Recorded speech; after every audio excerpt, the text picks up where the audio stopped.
back to Foogality. We are going to make dessert today, and I am very excited because dessert is probably my favorite food group. Yeah, you usually eat it first, which may seem backward to some people, but there's an argument for doing so. You want to make sure you have room for it, but I was born with a dessert pouch, so some people get full and they're like, oh, I have no room for dessert. That's never happened to me in my entire life. Right. I just don't get full anyway, but yeah, Yeah. You fill up on like regular food and then all in on dessert. Yeah. So this is actually one of my favorite recipes. So in college, I actually came up with this because I had a rule in college that I couldn't make a recipe if it had more than 5 ingredients. This was partially because I was on a college budget and partially because I was a really lazy cook. So as you'll see, we only have 5 things here. All right. And this is going to turn into basically like Reese peanut butter bars. But not branded, so. But not just peanut butter bars, I guess. Yeah. And so usually, I will say the one kind of odd ingredient is today I have rolled oats. Usually I use graham crackers, but the store we go to didn't have my good gluten-free graham crackers. So rolled oats, we're gonna try it, and we'll let you know below if it turns out not as good. I'll still recommend getting graham crackers instead. But which of all the gluten-free foods, I'm not a gluten-free person myself. Angela is. The gluten-free graham crackers are better than regular graham crackers. No question. They're so no good. question. Yeah. So. And he doesn't say that lightly. There's a lot of food that There's he's a lot like, of food that's weird this and is bad and terrible. just not a good excuse, or it needs some more practice before they really roll it out. But graham crackers they nailed on the first go and way better than what I have always said. I don't even know what brand it is, but Honey Made. Sure. Yeah, it's always the same brand. Yeah, right. And so then people might also say, well, those are like whole peanuts. Don't you want peanut butter? We actually make our own peanut butter, so I guess that'll be like a fun inclusion in this video, is you will see this go from peanuts to peanut butter. All we do is toss it in the blender with a little bit of salt. That's it. Yeah, it takes 5 minutes. And I real quick just wanted to run through how much this recipe costs. So first off, we have our butter, which was about 75 cents for the stick. Then we have our rolled oats here. We buy those in bulk, so a cup's worth, which we're using for this recipe, is about 25 cents. Next up, we have the Ghirardelli chocolate chips, which was our high ticket item. That is about a cup's worth, which is maybe about $1 to $1.50. Then we have the powdered sugar, which is also a cup's worth, and that is about 20 cents for that amount. And lastly, we have our peanuts, and those we actually get in bulk. So we get about a pound for 69 cents or so, and we're only using a cup and a quarter for this recipe, so maybe 10 to 15 cents. If you're just going to take a jar of Planters from the store and try and turn it into your own peanut butter, you might as well just buy peanut butter, right? Yeah, so Planters has a lot of salt added. These have nothing on them, so they're just nuts, which is really nice, and then we can blend them up and add our own salt. So yeah, if you take Planters from the store, it's already going to feel really gritty when you touch it. These feel very smooth. Yeah. So, all right, well, Brett, let's get started making our peanut butter and getting our oats blended up, and then we'll be able to turn this into peanut butter bars. For the oats, we just put them in our blender. You could also put them in a food processor, and we just want to lightly chop them so there's still some coarse pieces, but it's mostly smooth. We're going to add in the peanuts into the blender here. We're just going to leave it on high for about 3 minutes. We're going to adjust the speed just a little bit because sometimes the peanuts get stuck as they dry out, but then as soon as they start getting softer, everything kind of comes together, and then it creates like this really cool looking liquid vortex of hot peanut buttery goodness. It all kind of warms up together, and it makes it really easy to pour out of the mixer when we're done. We add salt about halfway through, and just a little bit, personal preferences. And then finally, we're able to pour it right into the same ball jar that we had from before. Volume, it makes about half as much from the peanuts that you had in the first place. Now we've ended up with about a half jar of peanut butter, and we can use however much we need for this recipe. Ooh! All right, so we're back, and we've been busy since you last saw us. So we melted our butter, we ground up our oats, and we made our peanut butter. So believe it or not, most of the work for this recipe is almost done. So we can start tossing together ingredients, and pretty soon here we will have delicious peanut butter bars. All right, yeah, just let's mix and match. What's first? So first, well, we actually just kind of toss together most things. So we're going to put our butter in, And do you want to dump in the powdered sugar, Brett? This seems like a ton of sugar. It is a ton of sugar. So it was funny because when we started this channel, we had a couple rules. We said we were going to mostly stick to healthy dishes. Nailed it. This is not. And we said we would never make anything that wasn't delicious. And then we made the corn monstrosity. So you can check out that video. Don't recommend necessarily. Yeah, it was not delicious. All right, so we'll just go ahead and whip together the butter and powdered sugar. What was your favorite candy bar growing up? Mounds. Mounds. Yeah. You were an old man as a young child. I like that fake coconut like immediately. Everybody hated it. I hated it. Mine was actually Reese's. Really? Yeah. Okay, well that explains why this has been such a staple for a long time. Now do you want to add in this, and then we're going to add in a cup of the peanut butter. A cup of the peanut butter, right? Try not to use all. We'll reserve some for our topping. Okay, mixed around here a little bit. Yeah, that's looking pretty good. Nice and goopy.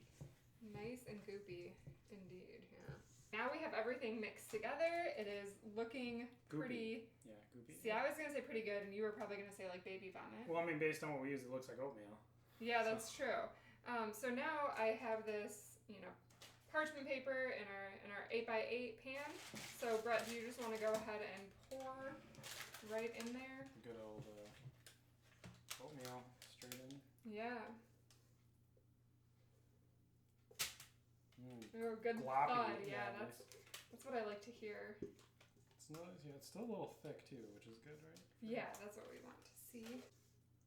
I'll just, Oh yeah, I'm just losing things. take care of that. Should I leave you with the bowl and the spoon? I'll take it. And here we just want to make sure we're getting, all four corners, spreading the mixture out to make sure there's no kind of uneven gaps or anything. So just doing an even layer in the bottom of our pan. Pretty good. All right. What's next? All right, so next I think we're gonna do the chocolate chips. All right. Do you want to melt them up? Yeah. So we're just gonna put these in the microwave for like less than a minute, and they should turn into liquid gold, right? Yeah, that's what we're hoping for. That's right. Okay, so we have our melted chocolate that is definitely piping hot. And what we're going to do now, Brett, is could you start mixing in a little bit of the peanut butter right into our chocolate mix? Okay, so this is still pretty warm from when we blended. Yeah, so if you're using peanut butter out of the fridge or shelf-stable peanut butter, you might want to add a little bit and then do 10 to 15 more seconds in the microwave. Ours is still warm from being in the blender. Just so things don't tighten up when you pour it together. Yeah. Oh, that's perfect. Drippy. Oh yeah, this is getting that signature non-brand name peanut butter cup color. Let me tell you. Slightly a little stale because, like we said, we buy our peanuts in bulk at like 50 pounds at a time, so they last for a little while. But there was a time where you were eating like a jar of peanuts a day, and that's like all you were eating? Yeah, I was taking them to work for a snack for a long time. We were making a lot of trail mix too. That too, yeah. Brett, when you were a kid, were you a bowl licker or were you a good kid that didn't lick the bowl? No, so whenever my mom would like make cakes, I'd get to lick like the beaters, but then she would lick like the whole bowl. Yeah, I like her style. But see, I love your mom because now when I'm there, like she shares with me. Mm-hmm. And I still just get the beaters.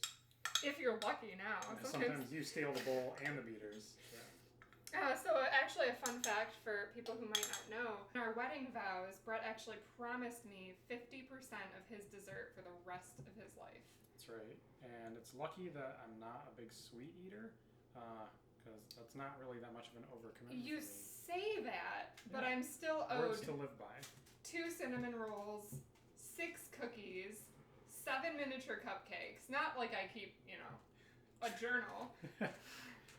A diligent log of every single thing I've ever eaten. And I think 47 lemon tarts. So, I mean, every time we go anywhere to like a work outing or like an event where they just like have desserts and pastries and stuff, I mean, Angela usually can't eat it because there's like gluten in it. Kryptonite.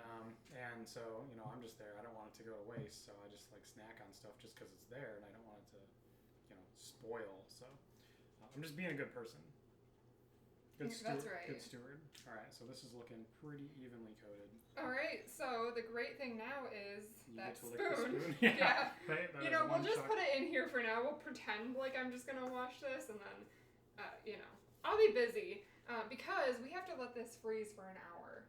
Sweet. So we're going to let this freeze. We won't make you suffer through an hour of the freezer. It goes in the freezer, not the fridge? It can go in either. I like to do the freezer because it speeds up the process. All right, so no harm, no foul. So typically after about an hour, I'll pull it out of the freezer, and then to store it, I'll keep it in the refrigerator. But for that first, we want it, and we want it now, we'll toss it in the freezer. Okay, so we are gonna just pop this in the freezer for about an hour, and then we will catch back up with you when it is done to do our final taste test and review. All right, here it comes, back out of the freezer, just like that. Poof. Woo.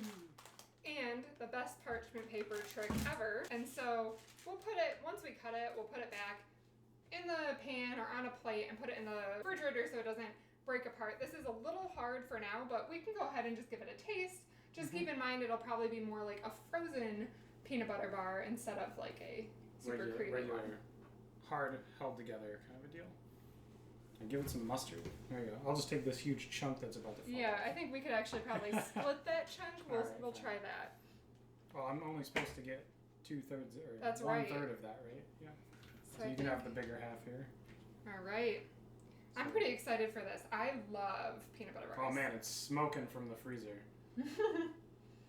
Oh, but it looks pretty good. Cheers. Cheers. Mmm. Very nice. Nice and peanut buttery. I mean, it's got a real thick layer. And, nice little chocolate drizzle right on top, giving it flavor. And I will say, I do think the graham crackers provide a little better filling, but I'm not mad at the oats. They're actually doing what they need to do. You still have that little crunch or little texture. And, they actually complement it really well. It reminds me of like what was that cereal that used to be like chocolate and peanut butter, like Cocoa Puffs or something like that? Cocoa Puffs? Was it? No, it was like Captain Crunch with peanut butter. It's good. It was really good. For a dessert. Right. So I'd take a burger any day. You'd be happier with the burger. I'd be happier with the burger. That's actually how Brett decides if he should buy something in life or not. He might walk by and see a new pair of shoes and maybe they're like $30, and he's like, well, $30 is, It's a killer deal on a new pair of shoes.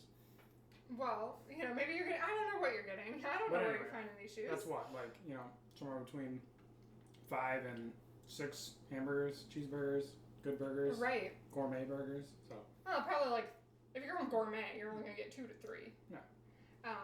And so then he'll be like, do I want these shoes or do I want the burgers? And most of the time he's happier with the burger, hence the holes in his shoes. And then I end up saving the money anyway, so. So anyways, final thoughts on this recipe after that nice little tangent. I would actually recommend making this. I think this is really good. This is a fun, easy dessert. I know I have personally made this to take to maybe an open house or a baby shower or some type of potluck. It travels really well and is always a big hit because who doesn't love chocolate and peanut butter unless somebody is allergic to peanuts, and then don't bring this. Right, so we'll just give it all to our neighbors and then we'll quickly learn who's allergic to peanuts. Yeah, and I will say this recipe was super duper easy. So even if you're a beginner cook in the kitchen, this is something you can make. It's literally 5 ingredients. You toss some stuff in a bowl, you put it in the freezer, and then it's done. And it's good. So ends up delicious. You can't go wrong with chocolate and peanut butter combo in any form. So that's true, unless again you're allergic to peanuts or chocolate. Or chocolate, yeah. For you poor soul out there that's allergic to chocolate, don't make this. Don't make this. No, but everybody else make this. All right. Well, thanks for tuning in to this week's episode. Please feel free to go ahead and click that red button down below to subscribe to our channel if you liked this video. If you like this and you want to give it a try, please leave a comment. We'd love to hear feedback if people made it the same way. If they had improvements on it, we'd love to hear that too. Yeah. Or if people are just, doing cheap, good foods on a regular basis. If you have any ideas for things that you want to see us make, we'd be interested in that as well. So we're open for ideas all the time. Awesome. So go ahead and leave a comment, hit that subscribe button, and make sure to like this video if you are a fan of Reese's, because I know that was my favorite candy growing up. Mounds for the win. Maybe next time. Gross. Bye!